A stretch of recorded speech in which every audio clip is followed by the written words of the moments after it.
नमस्कार। आपका अखबार के संग में आपका स्वागत है। मैं हूं प्रदीप सिंह। आज फिर बात करेंगे पश्चिम बंगाल की, और बात ये करेंगे कि पश्चिम बंगाल में ये परिवर्तन हो क्यों रहा है। पश्चिम बंगाल में ये परिवर्तन का आधार क्या है और इसके इंस्ट्रूमेंट क्या हैं, औजार क्या हैं। देखिए, जो कहावत है कि जो तलवार की धार पर जीते हैं वो तलवार से ही मरते हैं। ममता बनर्जी सीपीएम का गुंडा राज का मॉडल लेकर आई। आज वही गुंडा राज उनके लिए भारी पड़ रहा है। क्यों? क्योंकि केंद्र सरकार, चुनाव आयोग ने ये व्यवस्था की है कि लोग निर्भीक होकर, निडर होकर अपने मताधिकार का प्रयोग करें। यानी पश्चिम बंगाल में शायद 1962 के बाद से पहली बार ऐसा होगा कि मतदाताओं का एक बड़ा वर्ग अपना वोट खुद डालेगा।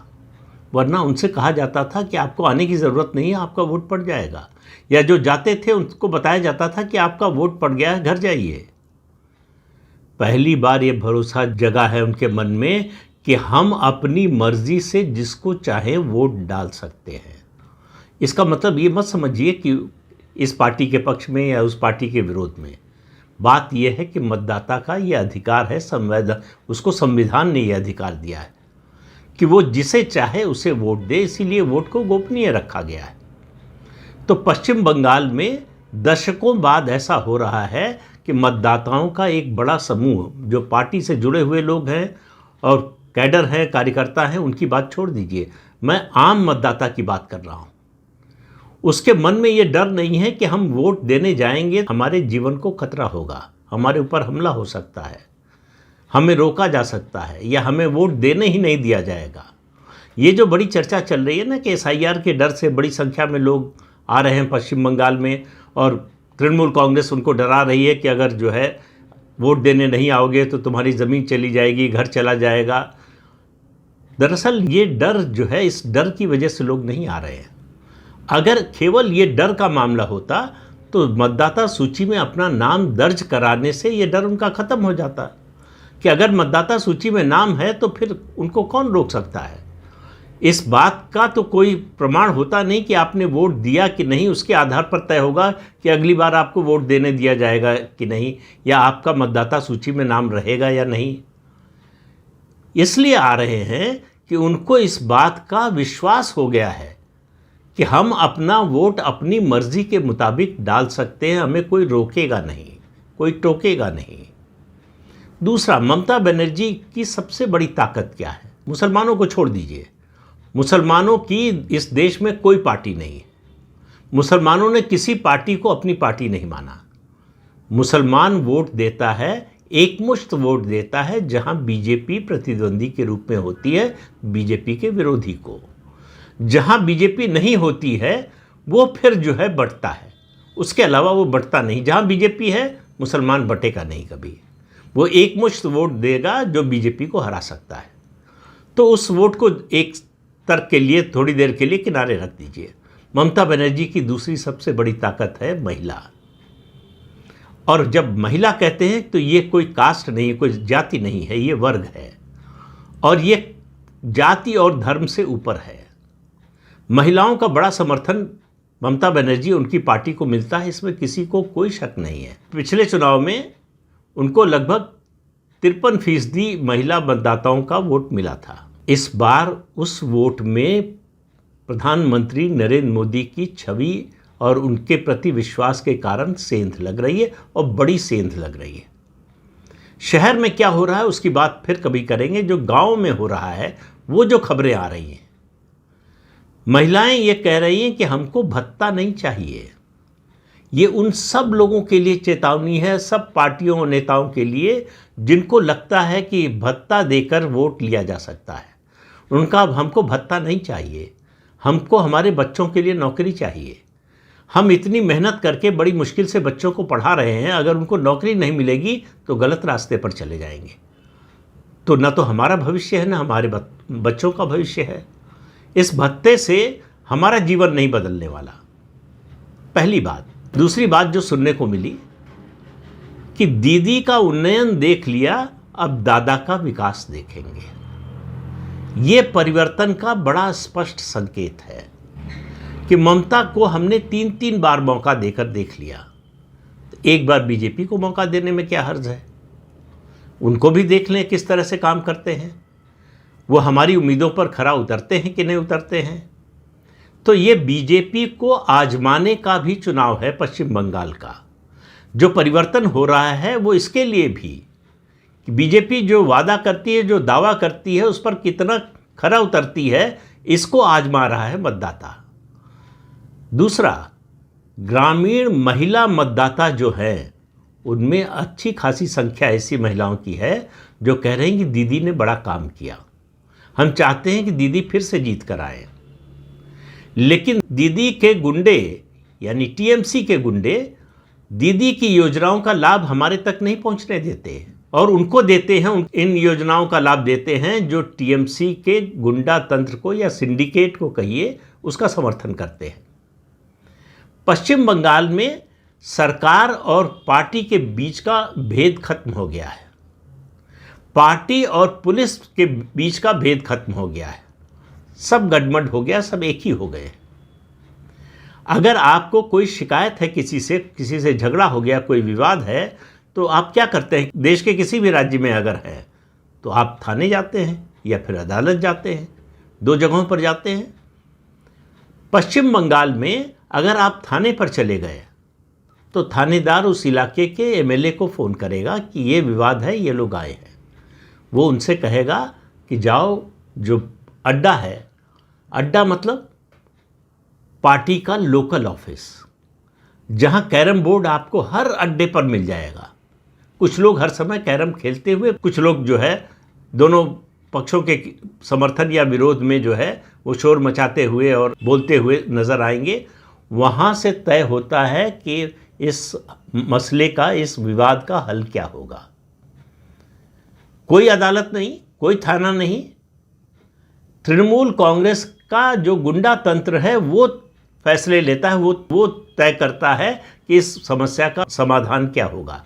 यही था सीपीएम के राज में, उसको जस का तस अपना लिया है ममता बनर्जी ने। सीपीएम के राज में उसको एक आइडियोलॉजिकल जो है कलेवर देने की कोशिश होती थी, उसका आधार बनाने की कोशिश होती थी। लेकिन टीएमसी की तो कोई विचारधारा है नहीं।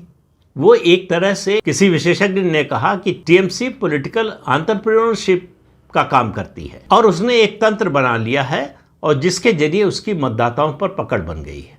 कुछ उसके समर्थन में जो उससे सहमत हैं, कुछ उससे लाभ पाने वाले जो समर्थन में हैं, और कुछ डर के मारे या तो समर्थन करते हैं या चुपचाप घर पर बैठते हैं।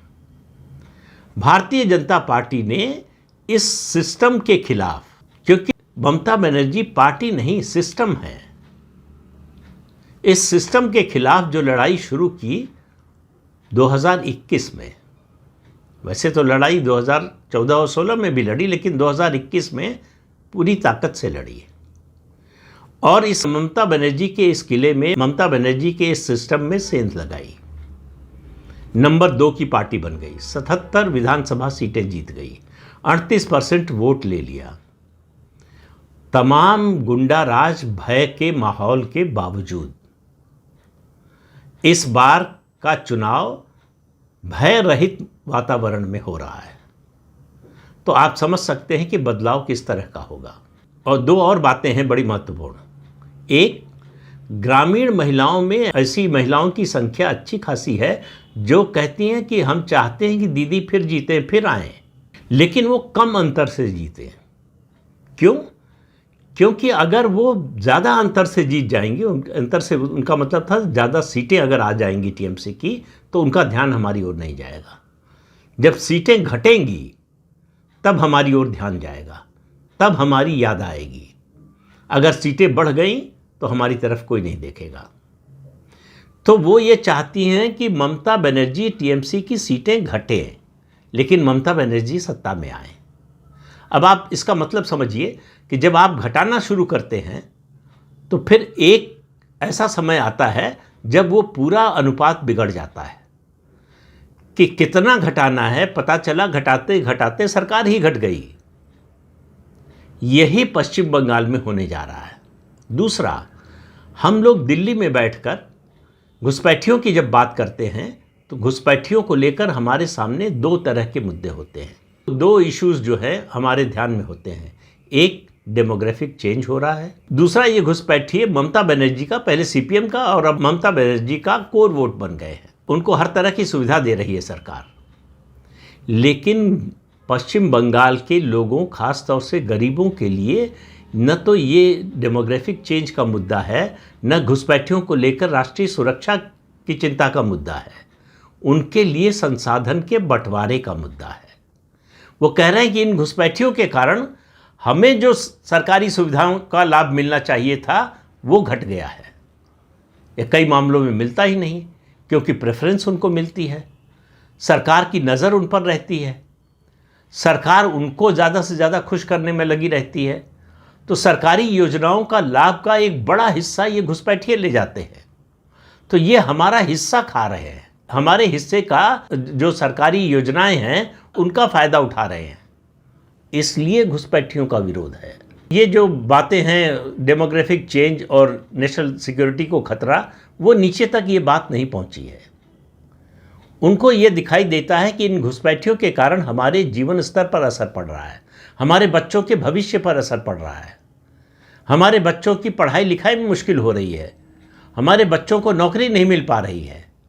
इन सब समस्याओं के लिए एक हद तक वो घुसपैठियों को जिम्मेदार मानती हैं और घुसपैठियों के होने के लिए वो ममता बनर्जी को जिम्मेदार ठहराती हैं कि वो चाहती तो इन्हें निकाल सकती थी, वो चाहती तो इनको सरकारी योजनाओं का लाभ देने से रोक सकती थी।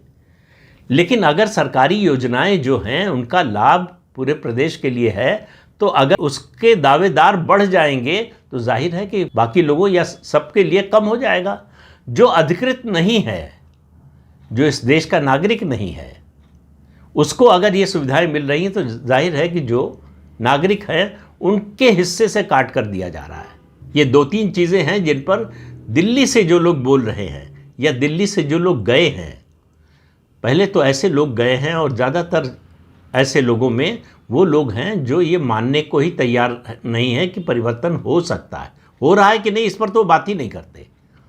उनका बेसिक प्रीमाइस ये है कि परिवर्तन हो ही नहीं सकता, ममता बनर्जी को कोई हटा ही नहीं सकता। दुनिया में ऐसा कौन सी सरकार बनी है, कौन सा शासक आया है जो हटाया नहीं गया, जो हटा नहीं। ममता बनर्जी कोई अजर अमर नहीं है, न उनके बाद आने वाले कोई अमर अजर होंगे, न उनसे पहले वाले अजर अमर थे। वो उनको भी ये गलतफहमी हो गई थी। एक समय कांग्रेस को हुई थी 30 साल तक, फिर 34 साल तक लेफ्ट फ्रंट को हुई, अब ममता बनर्जी को है। तो इसलिए बदलाव जो हो रहा है पश्चिम बंगाल में वो ज़मीनी स्तर से हो रहा है।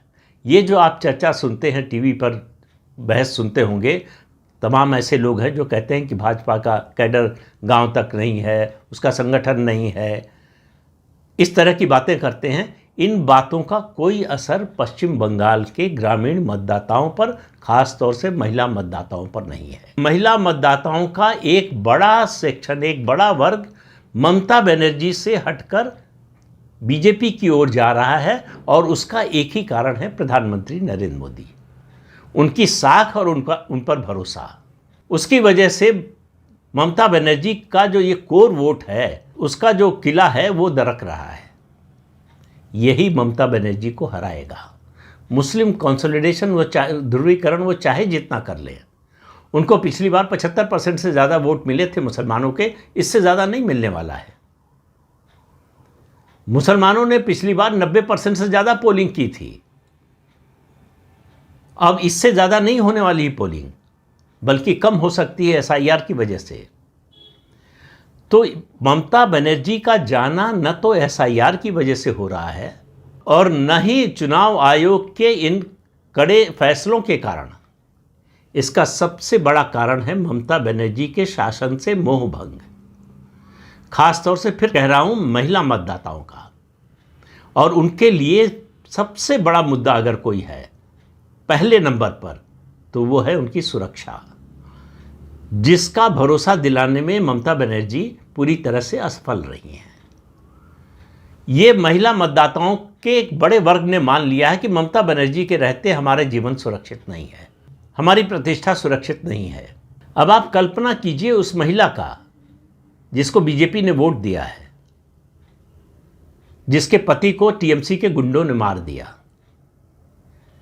वो बोलने से ज़्यादा रोती हैं। आरजी कर मेडिकल कॉलेज की जो कांड हुआ, जिसमें मेडिकल इंटर्न की जिस तरह से जघन्य हत्या बलात्कार हुआ, उसकी मां बीजेपी की उम्मीदवार हैं। मैंने एक क्लिप देखा, उससे ज़्यादा प्रभावी चुनाव प्रचार नहीं हो सकता। शायद मैंने इसका पहले भी जिक्र किया हो, याद नहीं है इस समय मुझे। वो जाती हैं, बहुत बड़ा उनके साथ तामझाम नहीं होता, 2 3 4 लोग साथ में होते हैं, महिलाओं के बीच में जाती हैं, के गले लगती हैं, दोनों के आंख में आंसू होते हैं, कोई कुछ नहीं कहता। ये जो मैसेजिंग होती है, ये जो इमोशनल बॉन्डिंग होती है, इसका असर किसी भी बड़े से बड़े चुनाव प्रचार की सभा से ज़्यादा होता है। तो पश्चिम बंगाल के मतदाताओं के एक बड़े वर्ग ने ये मान लिया है कि ममता बनर्जी विक्टिम नहीं है, ममता बनर्जी अपने आप में सिस्टम है। और पश्चिम बंगाल की तरक्की के लिए, उसके विकास के लिए, उसके इंडस्ट्रियलाइजेशन के लिए, लोगों को रोज़गार देने के लिए, विकास की योजनाओं के लिए, इंफ्रास्ट्रक्चर का विकास करने के लिए इस सिस्टम का जाना ज़रूरी है। इसलिए कह रहा हूँ कि ममता बनर्जी जा रही हैं पश्चिम बंगाल के शासन से, पश्चिम बंगाल की सत्ता से। लेकिन 4 मई तक इंतज़ार कीजिए इसकी पुष्टि का। तो इस अंक में इतना ही। अगले अंक में फिर मिलेंगे किसी नए मुद्दे के साथ। तब तक के लिए अनुमति दीजिए। नमस्कार।